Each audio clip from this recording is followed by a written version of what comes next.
Assalamualaikum warahmatullahi wabarakatuh. Baik pemirsa NTB Pos dimanapun berada, kembali lagi bersama saya Ragil Sastra Negara dalam acara Bincang-Bincang Siang NTB Pos. Baik pemirsa, pada kesempatan kali ini saya sudah ditemani oleh Gubernur Lira, Samsudin atau lebih akrab disapa Bung Sem. Ya. Bung Sem, apa kabar? Alhamdulillah baik. Ya, dan juga bukan hanya Bung Sem, teman-teman, saya juga ditemani oleh Pak Sahabudin selaku anggota investigator Lira.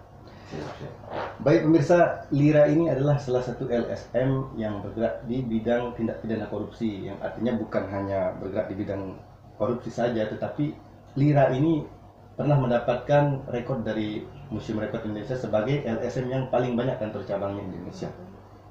Nah, di sini teman-teman atau pemirsa yang ada dimanapun, kami kehadiran Gubernur Lira di sini akan membahas mengenai sedikit tentang BPNT. Bagaimana BPNT ini kita sendiri tidak pernah habisnya, Bung, ketika kita bicarakan program ini. Meskipun di sini sudah berganti nahkoda, tetapi praktiknya tetap sama. Nah, sebagai LSM yang care lah terhadap program ini, atau sebagai LSM yang sangat peduli terhadap hak KPM dan sudah melakukan investigasi sebelumnya, apa hasilnya atau temuan kita selama investigasi ini, temuan saudara selama investigasi ini? Baik, terima kasih Pak Ragil. Jadi pada tahun 2020 kemarin kami sudah melakukan investigasi selama 3 bulan lebih. Jadi kita keliling sebagai buat sampel responden di masing-masing KPM, agen, dan beberapa hal yang kita temukan di situ tidak sesuai dengan PIDU. Di situ kan ada yang tepat sasaran, tepat kualitas, tepat jumlah dan tepat administrasi apa seperti itu. Ada 6 kalau tidak salah. 6 ya. Cuman yang menjadi persoalan saat ini, program BPNT ini saya lihat adalah program yang memang itu diperuntukkan untuk masyarakat yang tidak mampu. Tetapi di sebaliknya itu kok ada tangan-tangan gaib lah, istilahnya seperti itu. Ya kayaknya seperti itu, ada yang ikut andil dalam persoalan ini. Meskipun bukan ranahnya ya, tetap andil. Ya meskipun belum ranahnya tetap andil. Padahal itu kan haknya KPM itu sebesar 200.000 itu tidak boleh utak-atik kartunya, bahkan dia tidak boleh itu. Karena memang itu adalah haknya. Berarti tetapi hasil investigasi Bung Sem sendiri bahwa adanya penyunatan atau pemotongan terhadap dana KPM yang di KKS tersebut berarti? Jelas ada, dan yang membuat ini dari agen juga ada yang istilahnya ditekan untuk untuk menekan kembali kepada KPM agar dia belanja ke dia. Oh, artinya mengambil barang dari supplier tertentu. Iya, tertentu. Jadi ditentukan, bukan supplier yang memilih. Jadi dipaketkan lah istilahnya barang-barang ini. Oh, praktik seperti itu masih berlaku berarti sampai sekarang? Masih, itu hasil temuan kita yang itu. Yang terkait tentang ada dugaan penekanan dari teman-teman yang memang terjaring dalam asosiasi tersebut. Tapi sejauh sudah melakukan investigasi, apakah teman-teman kita di warung ini apakah pernah menyampaikan keluhan ke Lira sendiri, terus bagaimana solusi ini atau bagaimana agar tidak ada penekanan dari si supplier sendiri? Ya memang dia ada keluhan juga, ada keluhan terkait ada tekanan itu. Sudah disampaikan berarti ya? Sudah dia sampaikan, dan itu ada rekaman juga kita punya, ada video. Kalau Pak Sahabudin sendiri selaku anggota investigator di sana, apa saja kendala yang ditemui saat melakukan ini? Sama saja ya, mereka kurang yang terbuka ya. Artinya ada beberapa hal yang ditutupi. Ya kemudian ya kita mencoba ambil langkah ya. Atas dasar itu kami coba melapor ke Pak Gubernur kami untuk memberikan ya beberapa penjelasan, menerima beberapa temuan gitu. Tapi perlu digarisbawahi adalah program seperti ini sebenarnya karena adanya tangan gaib tadi seperti kata Gubernur. Jadi lanjut pembicaraan kita nih, Bung. ada KPM di situ sebesar 200.000. Kan rata-rata pada pedum di sana disarankan untuk tidak membelanjakan semuanya itu selama 200 pas pencairan itu kan tidak harus dihabiskan waktu itu. Nah, tetapi ketika dikalkulasikan dengan harga eceran tertinggi atau apa segala macam, di sana terjadi selisih. Artinya KPM membelanjakan barangnya itu sampai dengan total lah 180 sampai 190 itu tok. Nah, yang menjadi pertanyaan sekarang adalah sisanya yang 10.000 itu kemana? Sejauh ini hasil investigasi kita seperti apa dia, Bu? Kalau menurut hasil temuan kita ini, bahwa dari angka 200 itu kan tadi ada terjadi penekanan itu kan, bahwa apa namanya, bahwa ini harus begini, harus begitu gitu. Tentunya di situ ada keterlibatan dari seperti apa saya sampaikan tadi, tantangan gaib. Tentunya di sini pihak BRI harus bertanggung jawab. Pihak BRI harus bertanggung jawab kemana uang yang 10.000 itu. Dan agen e-warung ini juga harus bertanggung jawab karena itu adalah uang KPM. Haknya KPM ya. Iya, dan tidak boleh dia sebenarnya dia memerintahkan harus beli ini. Dia tidak boleh itu warung itu untuk harus beli beras 10 kilo, harus beli telur di sini. Jadi dia harus memilih dia. Artinya hak-hak sepenuhnya, artinya KPM ini bebas memiliki kendali penuh terhadap membelanjakan. Iya. Ya, kalau kita mengacu kepada pidum tersebut. Seharusnya. Ya. Nah, yang menjadi permasalahan tadi pertanyaan itu 10.000 ini kemana? Nah, beberapa temuan yang kita dapat di lapangan itu saling lempar, saling lempar sehingga terjadi ada pelaporan dan pencabutan berkas. Dan kami meneruskan lagi berdasarkan hasil temuan kita. Hasil temuan seperti apa yang ditemukan itu, Pak Gubernur? Ya, temuannya di situ seperti kayak tadi ada melakukan markup harga, yang kedua melakukan pemotongan atau penyunatan terhadap dana KPM tersebut. Coba bayangkan kalau misalkan disunat 2.000 aja kali 158.000 KPM yang ada di Kabupaten Lombok Timur, ngeri kan? Apalagi 10.000 angkanya itu miliaran. Dan uang yang 2.000 itu dikemanakan? Kalau itu kan sudah bukan menjadi rahasia umum lagi, rahasia khusus itu sudah menjadi rahasia umum. Ya, sudah kayak dia punya istilahnya ada sistem yang mengatur. Di Pedum dibenarkan nggak praktik seperti itu, Pak Gubernur? Nggak ada itu. Kalau di Pedum itu hanya e-warung. E-warung ini mau belanja di mana, ngambil di mana, dan begitu juga sebaliknya. KPM itu seperti itu. Udah jelas aturannya jelas kan itu. Intinya per start tanggal 10 tepat waktunya untuk KPM untuk mengambil barang di e-warung yang dia mau. Bukan berarti harus ditentukan warung itu. Tidak ada itu. Cuma ini aturan dari apa namanya harus ber-PKS, harus ini gitu kan. Itu yang membuat warung ini menjadi tekan ya. Gitu. Jadi artinya kan tidak enak kita ngomong, artinya selalu ke kiri-kirian, artinya pernah kita memberikan saran apa segala macam. Iya, benar-benar. Nah, normalnya seperti apa sih atau baiknya seperti apa sih apa-apa ini, Pak Gubernur? Ya, sebenarnya di sini pertama dari pihak BRI dulu. Pihak BRI itu jangan dia itu semua daripada mesin edisinya itu dipampangkan menu BPNT. Mana yang e-warung itu yang boleh memiliki menu BPNT tersebut. Oh ya, yang benar-benar e-warung. UMKM ya. Ya, UMKM itu yang benar-benar itu. Dan yang tidak jangan. Ini semua merata. Terus yang kedua, di sini pihak daripada apa namanya e-warung sendiri, dalam hal ini e-warung jelas bekerja sama dengan pihak bank kan gitu. Tentu dia memberikan apa namanya pemahaman kepada masyarakat yang menerima manfaat tersebut, bahwa oh ini silahkan dipilih sesuai dengan keinginannya. Dan di situ bandrol harganya harus jelas, harga-harga per item-item komoditi tersebut. 200 ya, tidak harus tertera. Di situ kan tertera tanpa ada ABCD. Ya. Harga telur segini. Ya. Seperti kayak belanja di market-market lah. Belanja di ini kan terinci dia. Ya. Jadi maunya seperti itulah mungkin teman-teman yang menerima manfaat itu, jadi dia cuma tahu angka 200. Padahal kalau kita kalkulasi, hitung-hitung itu tidak sesuai dengan angka yang 200 itu.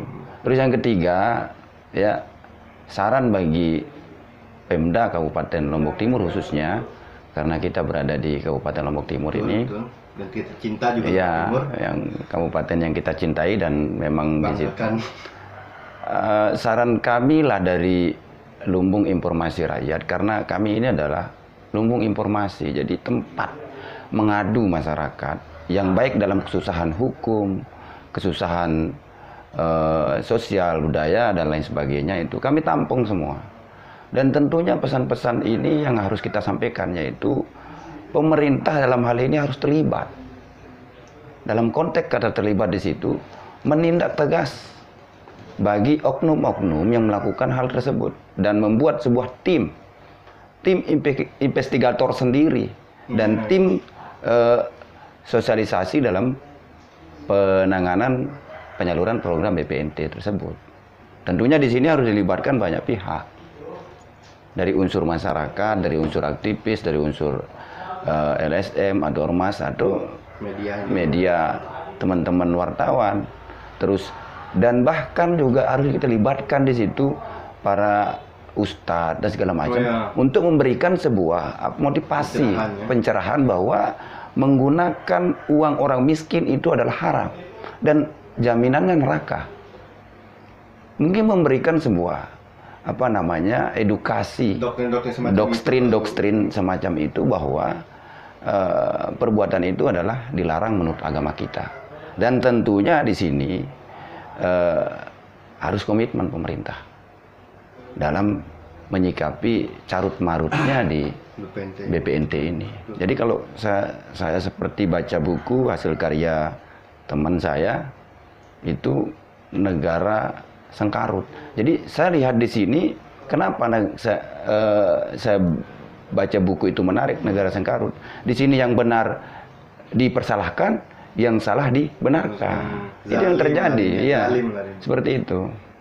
Oh, tapi sejauh hasil investigasi SIDA ini, Pak Gubernur dan Pak Investigator, ada nggak sampai sejauh mana keterlibatan pendamping maupun TKSK terhadap semerutnya praktik penyaluran BPNT di Lombok Timur ini, Pak Gubernur? Pendamping TKSK, Korkap Kabupaten, PKH dan lain sebagainya itu terlibat sebenarnya di dalam penekanan itu. Ini dibuat sebuah jaringan yang luar biasa dan masuk di dalam laporan kami seperti itu, laporan pengaduan.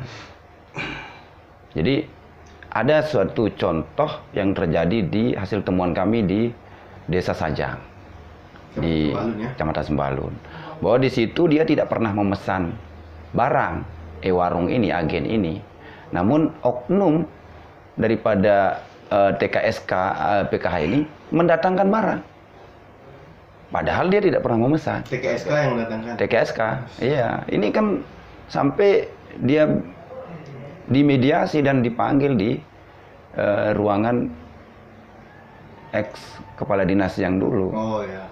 Dan itu sudah terjadi pemanggilan kejadian tersebut.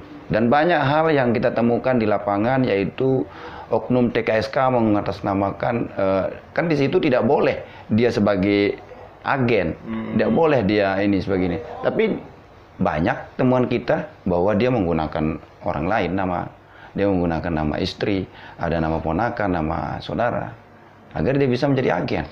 Nama keluarga di situ.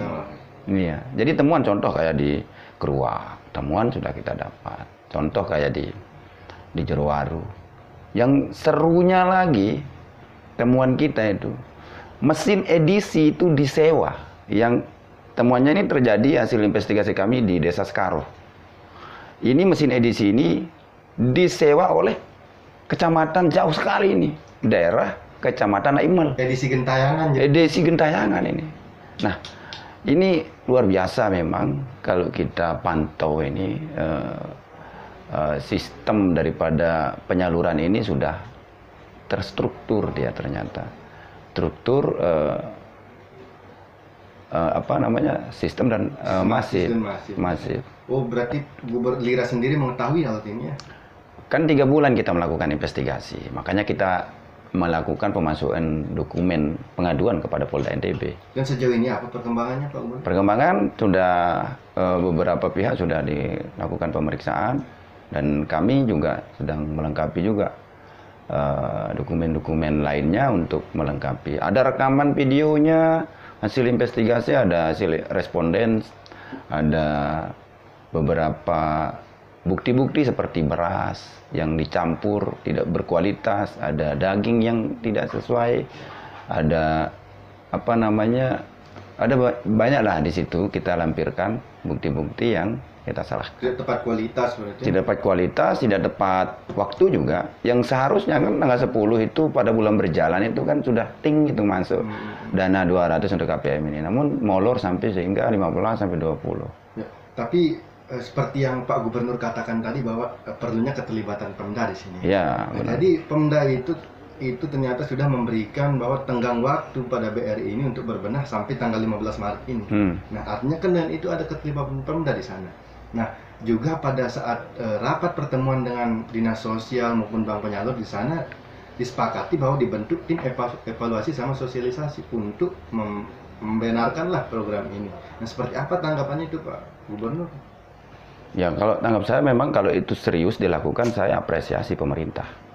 Dan tentunya ini di tim pencari fakta dan tim sosialisasi yang dibentuk oleh Pemda ini harus sampai ke bawah gitu. Jadi sampai tingkatan grassroots. Ya, sehingga jangan di tingkat elit saja tempatnya disosialisasikan. Masyarakat perlu tahu di tingkat desa dan segala macam. Cuma di sini kan anggarannya banyak. Betul. Dari mana sumbernya kan tentunya, makanya saya bilang tadi keseriusan pemerintah dalam penanganan penyaluran BPNT ini harus benar-benar serius dan melibatkan semua pihak sehingga yang peduli kepada masyarakat, aktivis yang peduli kepada program ini terlibat aktif untuk melakukan sosialisasi tersebut. Jangan masuk angin ya? Iya, jangan masuk angin gitu. Ya, artinya kan seperti masalah yang kemarin banyak menyeret LSM apa segala macam di dalam pesan yang beredar tersebut kan. Yeah. Jadi itu apa keterlibatan Lira dalam hal itu? Kalau kita memantau, intinya kami tidak tahu menahu terkait tentang alur-alur itu, cuma temuan yang kami dapat di lapangan saja. Terkait siapa yang menerima itu saya tutup mata saja, karena itu sudah bukan menjadi rahasia khusus lagi, itu sudah menjadi konsumsi publik dan sudah dilaporkan dan pihak juga sudah tahu. Saya tertarik dengan istilah tangan gaib seperti yang disampaikan tadi itu Pak Gubernur. Tangan gaib itu apakah berapa orang atau domisilinya di mana? Ya pokoknya dalam Timur dia, tangan gaib itu. Pokoknya dia yang mengatur lah. Bisa disebutkan kisi-kisinya Pak Gubernur? Ya, istilahnya kan ada direktur, ada komisaris. Oh iya. Ya kan begitu. Jadi dia punya manajemen yang luar biasa.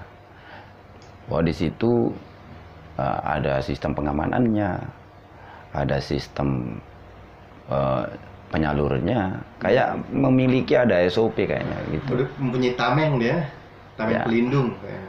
Ya itu kata dia, ada tameng. Tidak ada yang kebal hukum di dunia, di negara kita ini, karena kita ini negara hukum. Apalagi kalau sekarang program daripada pemerintah pusat ini adalah tajam ke bawah, tajam ke atas. Betul.